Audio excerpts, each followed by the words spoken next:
Depuis toute petite, Julia rêve de tout savoir sur la Terre. Après avoir visité nombre de pays, traversé toutes les mers et passé son diplôme d'exploratrice, elle est devenue Captain Julia, accompagnée de son fidèle lieutenant Tom et du professeur Geek qui invente toujours des choses pour aller plus vite et plus loin. Ce qui est bien pratique, car Julia veut toujours tout savoir sur la Terre. Et pour cela, il lui faut prendre de la hauteur.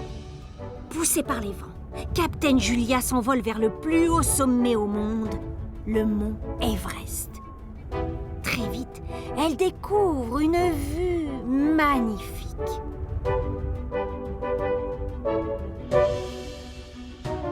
Mais plus elle monte, plus elle a du mal à respirer.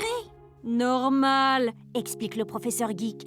La Terre est une planète entourée par une couche de gaz, l'atmosphère, qui nous permet de respirer et nous protège des rayons du soleil. Et l'atmosphère se raréfie en altitude pour disparaître dans l'espace. Pour en savoir plus, le professeur Geek a mis au point une toute nouvelle fusée et une combinaison qui permet de respirer dans l'espace, là où il n'y a plus d'atmosphère.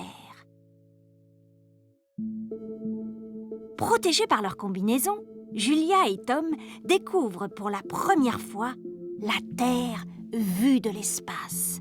Quel spectacle merveilleux que celui de notre planète entourée d'atmosphère qui nous permet de respirer et nous protège des rayons du soleil. Voyez ces parties émerger, les continents et ces océans. Car l'eau est très présente sur Terre.